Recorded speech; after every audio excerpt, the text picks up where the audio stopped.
ओम शांति। 15 जुलाई 2024। बाबा के महावाक्य। मीठे बच्चे, योग बल से ही आत्मा की कट निकलेगी,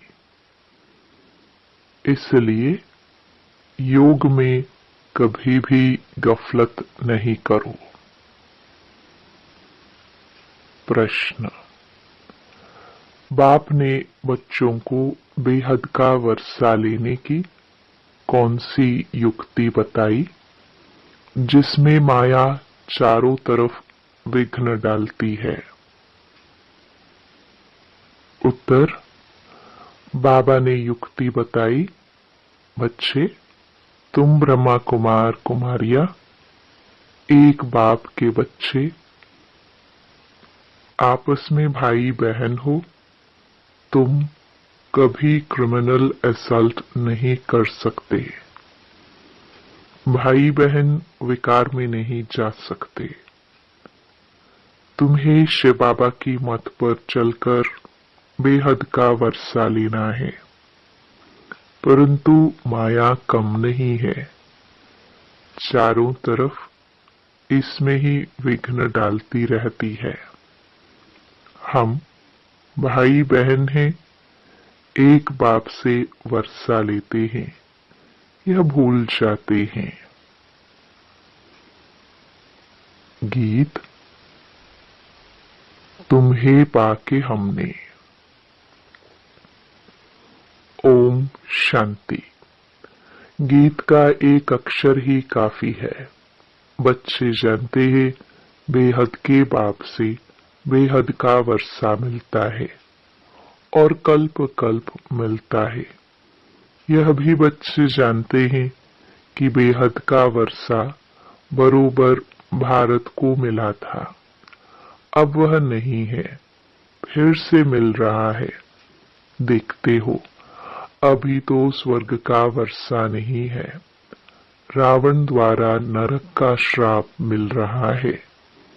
श्राप से मनुष्य दुखी होते हैं, वर अर्थात वर्षे से सुखी होते हैं।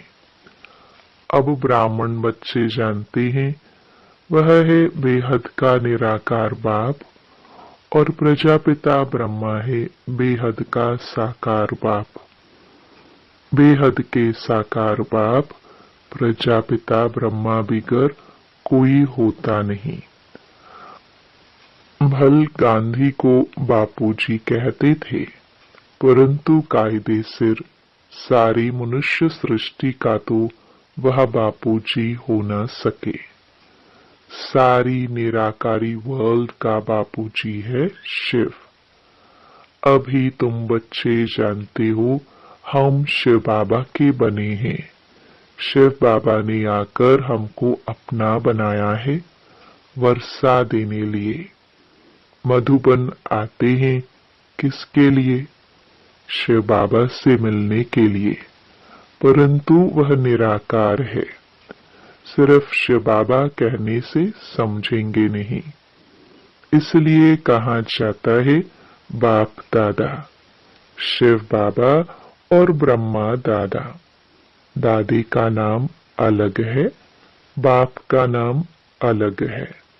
वह निराकार सबका बाप भी है, सबका दादा भी है। सब बच्चों को बाप दादा से वर्षा मिलता है जरूर। बेहद के बाप से सबको वर्षा मिलता है। वह बाप ही सबका दुख हरता सुख करता है। सतयुग में कोई भी मनुष्य दुखी हो न सके। नाम है स्वर्ग। वह है हेवन स्थापन करने वाला गॉड फादर। भारत सबसे पुराना है तो जरूर सबसे नया था, तब तो अभी सबसे पुराना हुआ है। सतयुग कलयुग भारत को ही कहा जाता है। बरोबर भारत स्वर्ग था। यह लक्ष्मी नारायण राज्य करते थे। यह बुद्धि में है। अभी तुम लक्ष्मी नारायण के मंदिर में जाएंगे तो झट बुद्धि में आएगा कि इन्हों को यह वर्षा कैसे मिला, यह पूज्य कैसे बने, कब राज्य किया, किस द्वारा राज्य पाया, यह सारा बुद्धि में आएगा। आगे लक्ष्मी नारायण के मंदिर में जाते थे, माला फेरते थे, ऑक्यूपेशन का कुछ भी पता नहीं था। अभी सिर्फ तुम्हारी बुद्धि में है, सो भी नंबरवार। तुम अभी लक्ष्मी नारायण के मंदिर में जाकर खड़े होंगे तो हर्षित होंगे, बुद्धि में है इन्होंने यह प्रारब्ध कैसे पाई थी। संगम युग पर ही पाई, क्योंकि संगम पर ही पुरानी दुनिया बदलने वाली है। संगम पर ही बाप ने आकर राजयोग सिखाया था। यह भी जानते हो, बहुत जन्मों के अंत के जन्म में बरोबर यह ब्रह्मा था। ब्रह्मा द्वारा विष्णुपुरी की स्थापना होती है। ये लक्ष्मी नारायण ही अगले जन्म में बरोबर ब्रह्मा सरस्वती थे। ब्रह्मा के साथ ब्राह्मण ब्राह्मणियां भी होंगे। सतयुग में लक्ष्मी नारायण की राजधानी थी ना, जरूर प्रजापिता भी होगा। तुम जानते हो, हम पुरुषार्थ कर रहे हैं। जिन्होंने कल्प पहले पुरुषार्थ किया है वह हम साक्षी हो देखते हैं। एक होता है राजाई घराना, दूसरा होता है प्रजा घराना। उसमें भी कोई बहुत साहूकार होते हैं, कोई कम। राजाओं में भी कोई बहुत साहूकार, कोई कम साहूकार होते हैं। तुम लक्ष्मी नारायण के मंदिर में किसको भी समझा सकते हो कि इन्होंने यह राज्य कैसे पाया। अब फिर से वही अपना राज्य भाग्य ले रहे हैं। राजधानी स्थापन हो रही है। कितना सहज है। अम्बा कौन है यह भी नहीं जानते। तुम कहेंगे यह तो जगदम्बा है। कल्प पहले भी जगदम्बा जगत पिता थे। उन्हों के बच्चे हम थे। संगम पर बाबा राजयोग सिखा रहे हैं। जगदम्बा के बच्चे भी ढेर है, परंतु इतने सभी को तो बिठा नहीं सकते। अभी तुमको ज्ञान का तीसरा नेत्र मिला है। बाप ज्ञान का सागर है, तो जरूर बच्चों को ज्ञान ही देंगे। उनको न मनुष्य न देवता कहा जाता है, उनको परमात्मा ही कहा जाता है। तुम कोई के भी मंदिर में जाओ तो उनकी बायोग्राफी बता सकते हो। राम के लिए भी तुम समझा सकते हो। चंद्रवंशी घराना अभी स्थापन हो रहा है। ब्रह्मा द्वारा ब्राह्मणों का भी धर्म स्थापन होता है। ब्रह्मा का नाम कितना बाला है। ब्रह्मा द्वारा बाप ब्राह्मणों को रचते हैं। तुम ब्रह्मा कुमार कुमारियां होने से जानते हो, हम एक बाप के बच्चे आपस में भाई बहन हैं। फिर हम क्रिमिनल असल्ट कर नहीं सकते। भाई बहन विकार में जा नहीं सकते।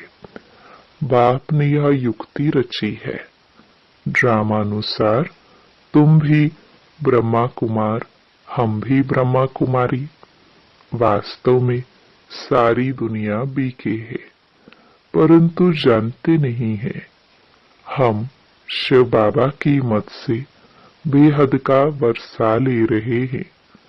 माया भी कम नहीं है, चारों तरफ विघ्न डालती रहती है। हम भाई बहन हैं, एक बाप से वर्षा लेते हैं। यह भूल जाते हैं।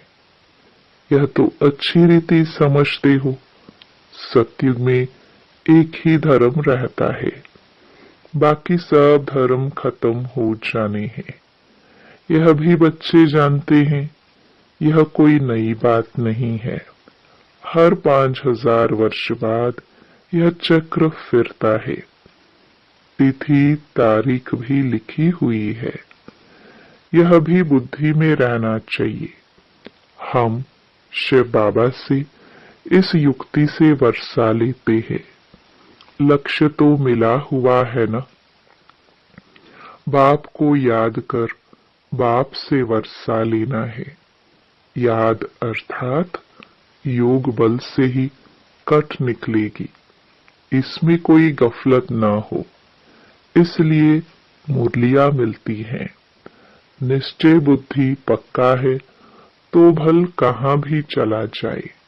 समझो मुरली नहीं मिलती तो भी बुद्धि में तो है ना, हम बाबा का बन गया। बाबा ने समझाया है, तुम्हारी आत्मा तमो प्रधान बनी है। अब तुम बाप को याद करो तो तमो प्रधान से सतो प्रधान बनेंगे।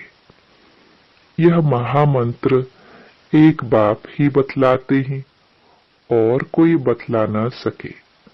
बाप ही कहते हैं, मीठे मीठे बच्चे, याद के बल से ही तुमको तमो प्रधान से सतो प्रधान बनना है। यह अक्षर है, परंतु किसकी बुद्धि में नहीं आता। अब तुम समझते हो। बरोबर कल्प पहले भी बाबा ने यह अक्षर कहा था कि देह के सब धर्मों को छोड़ अपने को आत्मा समझो। ये सब देह के धर्म है ना। सबका बाप एक ही है। सब आत्माएं उस एक बाप को पुकारती हैं।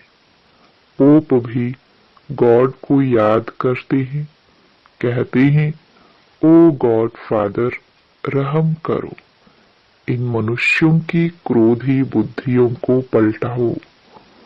तो यह आपस में लड़े नहीं, याद तो बाप को ही करेंगे ना, और कोई को याद नहीं करते। शिव बाबा को ही पुकारते हैं कि आकर पतितों को पावन बनाओ। पावन बनेंगे फिर तो इस चीची रावण की दुनिया में रह नहीं सकेंगे। फिर जरूर नई दुनिया चाहिए। कलयुग से बदलकर सतयुग तो होगा ही ना। परंतु इतना भी नहीं समझते हैं। एक डॉक्टर आया था, कहता था कलयुग तो कलयुग ही चलेगा। अरे सदैव कलयुग ही कैसे चलेगा। कलयुग कोई अच्छा है क्या। समझते थोड़े ही हैं, सिर्फ भावना है। औरों को ले आते हैं, उनको तीर नहीं लगता, और कोई आने वाले को तीर लग जाए तो भी कुछ न कुछ दलाली मिल जाएगी। स्वर्ग में तो आ जाएंगे। बाप से थोड़ा भी आकर सुनते हैं तो भी स्वर्ग में जरूर चले जाएंगे। फिर भी हेवनली गॉड फादर के सामने आकर बैठे हैं। बाप समझाते हैं, मैं सबका बाप हूं ना। कोई मानते नहीं कि शिव बाबा कैसे आएगा। अरे आत्मा आ सकती है तो मैं क्यों नहीं आऊंगा। आत्मा एक शरीर छोड़ दूसरे में जा सकती तो मैं नहीं आ सकता हूं। नहीं तो मैं कैसे आऊं। पुकारते भी हैं, हे पतित पावन बाबा, आकर पतित से पावन बनाओ। बाप कहते हैं, मैं आता ही भारत में हूं। कल्प कल्प के संगम पर एक ही बार आता हूं। तुम जब 84 जन्म पूरे करते हो तो मैं आता हूं। तुम बच्चों को निश्चय है, बाबा आया है फिर से वर्षा देने। बाप कहते हैं, मेरा धंधा ही है पुरानी दुनिया को बदल नई दुनिया स्थापन करना।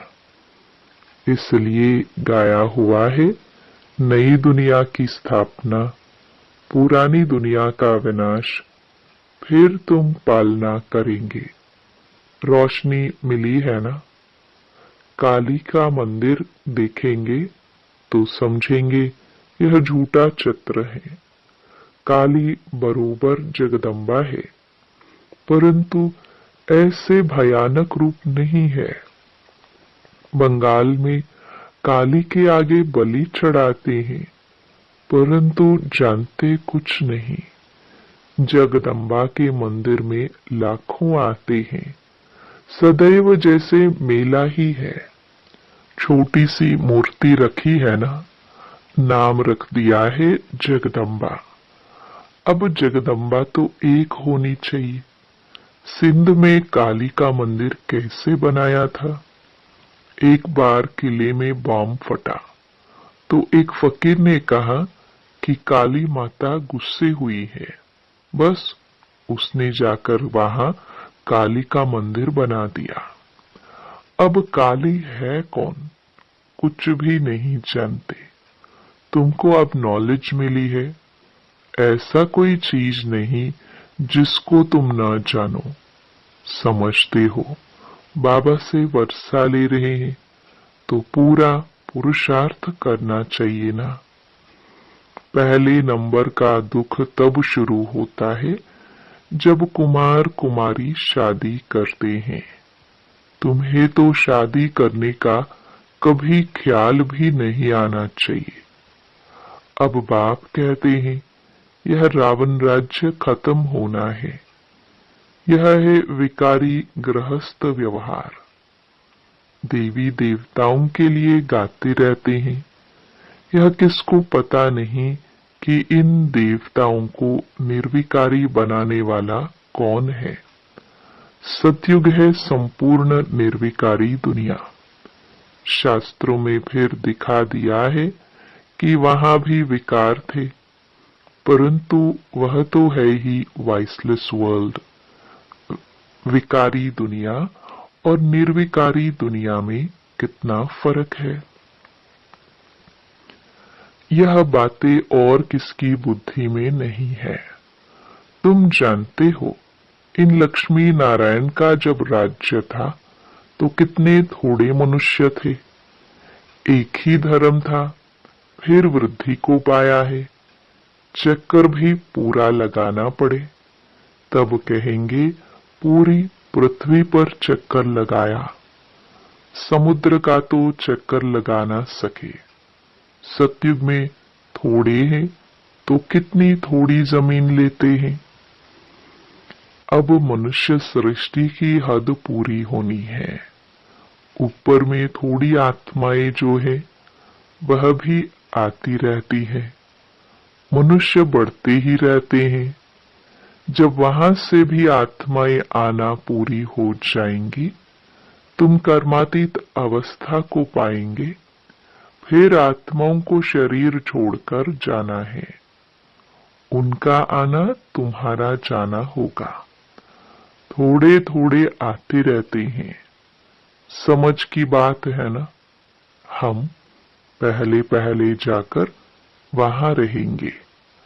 हमारे होते कोई रहना नहीं चाहिए। यह विस्तार की बातें हैं। बच्चों को फिर भी बाप कहते हैं, अच्छा, अपने प्यारे बाबुल को याद करो। तुमको फायदा है बाप को याद करने में। ये हिस्ट्री ज्योग्राफी तो मनुष्य बहुत पढ़ते हैं, बहुत दूर दूर जाते हैं, मून में भी जाते हैं। यह है साइंस का घमंड। अति में जाते हैं। मून में कुछ खड़ा थोड़ी है। तुम तो सूर्य चांद से भी पार हो जाते हो। यह नॉलेज तुम्हारी बुद्धि में अभी है। समझते हो, ड्रामा प्लान अनुसार बाबा ये सब बतलाते हैं। बाप भी कहते हैं, मैं तुमको पतित से पावन बनाता हूं। यह मेरा पाठ है। भक्ति मार्ग में भी यह हमारा पाठ है तो ड्रामा न। जैसे तुम पाठधारी हो, मैं भी पाठधारी हूं। मेरा काम है तुमको पतित से पावन बनाना। जो कुछ करते हैं तो उनकी महिमा होती है ना।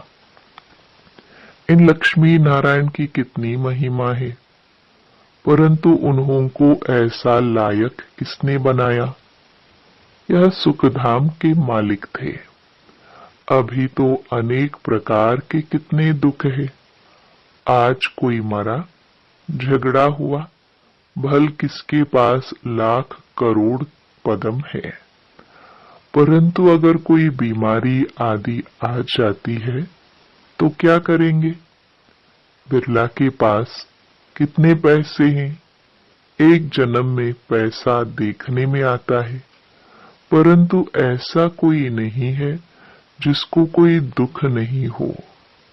किसी न किसी प्रकार का दुख सभी को होता है।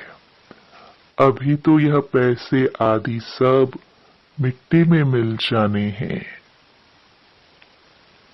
अच्छा, मीठे मीठे सिखिलदे बच्चों प्रति माता पिता बाप दादा का याद प्यार और गुड मॉर्निंग। रूहानी बाप की रूहानी बच्चों को नमस्ते। धारणा के लिए मुख्य सार। पहला, कर्मातीत अवस्था को प्राप्त कर वापस घर जाना है, परंतु जाएंगे तब जब आत्माओं का आना बंद होगा। इस विस्तार को बुद्धि में रख एक बाबुल को प्यार से याद करना है। दूसरा, ज्ञान की रोशनी मिली है, इसलिए निश्चय बुद्धि बन बाप से पूरा वर्षा लेना है। कहाँ भी रहते याद के बल से आत्मा को तमो प्रधान से सतो प्रधान बनाने का पुरुषार्थ करना है। वरदान, स्वमान में स्थित रह विश्व द्वारा सम्मान प्राप्त करने वाले देह अभिमान मुक्त भव। पढ़ाई का मूल लक्ष्य है देह अभिमान से न्यारा हो देही अभिमानी बनना। इस देह अभिमान से न्यारे अथवा मुक्त होने की विधि ही है सदा स्वमान में स्थित रहना।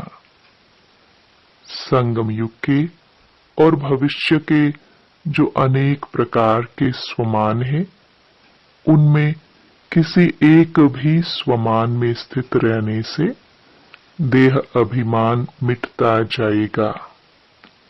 जो स्वमान में स्थित रहता है उन्हें स्वतः मान प्राप्त होता है। सदा स्वमान में रहने वाले ही विश्व महाराजन बनते हैं और विश्व उन्हें सम्मान देती है। स्लोगन, जैसा समय वैसा अपने को मोल्ड कर लेना, यही है रियल गोल्ड बनना।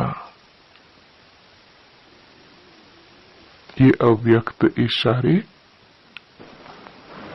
ज्वाला स्वरूप स्थिति में रह शक्तिशाली याद का अनुभव करो। अभी निर्भय ज्वालामुखी बन प्रकृति और आत्माओं के अंदर जो तमोगुण है उसे भस्म करो। तपस्या अर्थात ज्वाला स्वरूप याद।